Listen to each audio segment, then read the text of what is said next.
The room was quiet in the way a mind becomes quiet only after it has exhausted itself. Not peaceful, not calm, just empty of movement, like a lake after a storm where the waves have stopped but the water still remembers them. He sat there, not thinking of anything specific, yet trapped inside everything at once.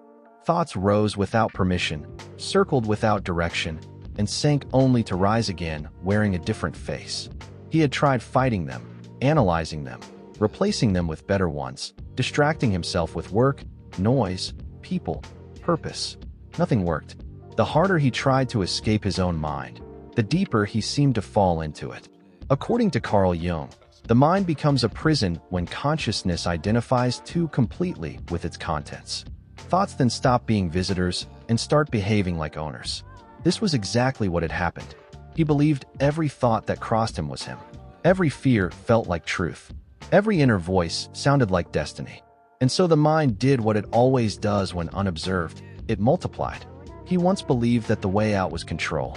If he could discipline his thoughts, master his emotions, silence the noise, then freedom would follow. Jung would have smiled at that belief, because the psyche does not respond to domination. What is suppressed returns in disguise. What is resisted persists. The more he demanded silence from his mind, the louder it spoke, not out of rebellion but out of neglect. The unconscious, Jung said, does not want to be conquered, it wants to be seen.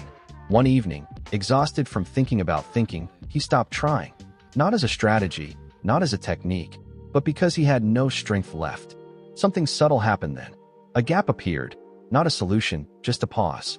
In that pause, he noticed something that had always been there, but never noticed before. Thoughts were happening, but something else was watching them. That watcher was quiet, not because it was empty, but because it did not need to speak. Jung called this the emergence of the observing ego, the moment consciousness realizes it is not identical with its mental contents. This realization does not come through effort, but through surrender. You don't force yourself out of the mind. You disidentify from it. And disidentification is not rejection. It is intimacy without fusion. As days passed, he stopped asking how to stop thinking. Instead, he became curious about what was thinking through him. He noticed patterns. The same fears repeated themselves, like actors entering a stage they had memorized long ago. He saw that many of his thoughts were not responses to reality but echoes of old experiences, unresolved emotions, inherited beliefs. Jung would have called these complexes autonomous psychic structures formed around emotional wounds. They were not enemies. They were frozen stories asking to be completed. When a thought arose, "You are failing," he no longer argued with it. He watched where it came from, not intellectually, but experientially. He felt the sensation in his body, the tightening, the heat, the familiar pull inward. Jung believed the psyche speaks in symbols before it speaks in words, and the body is often the first language. By staying with the sensation instead of the story, something loosened. The thought lost authority. It became just a thought. This was the paradox Jung pointed to. You don't get out of the mind by leaving it. You get out by going deeper into it consciously. The unconscious only dominates when it is unconscious. Once illuminated, it integrates. Once integrated, it no longer needs to shout. He realized that most people are not trapped by thoughts, but by identification. They say, "I am anxious," instead of "anxiety is present." That single linguistic shift reflects a psychological one. The first collapses identity into emotion. The second creates space. Jung believed individuation, the process of becoming whole, begins the moment we stop confusing parts of the psyche for the total self. There were moments when the mind still pulled him in. Old habits do not dissolve overnight. But now, instead of panicking, he noticed the pull. That noticing itself was freedom.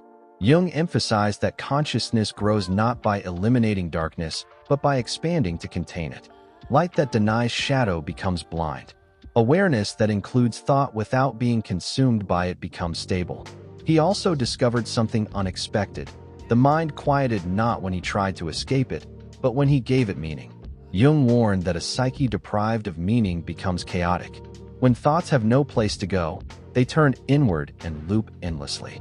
He began expressing what moved within him, through writing, through honest speech, through creative work that had no audience. Not to explain himself, but to let the psyche speak symbolically. The mind calmed because it was finally heard. Gradually, the sense of being trapped dissolved. Not dramatically, not all at once, but steadily, like fog thinning under sunlight. Thoughts still came, but they no longer defined him. Emotions still arose, but they passed through instead of settling in. He was not outside the mind. He was no longer inside it either.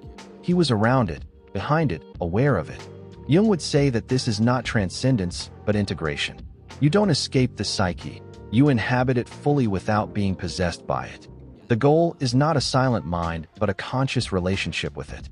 A mind you can listen to without obeying. A mind you can use without being used. One morning, sitting quietly, he noticed the same silence as before, but this time it was different. It wasn't emptiness after exhaustion. It was presence without effort. Thoughts moved in the background like clouds, but the sky was no longer trying to chase them away. In that stillness, he understood something simple and profound. The way out of the mind is not forward, backward, or upward. It is inward, until the one who is thinking realizes he is also the one who is aware. So these were the thoughts of Carl Jung on this topic. Please like and share the video. Thanks for watching.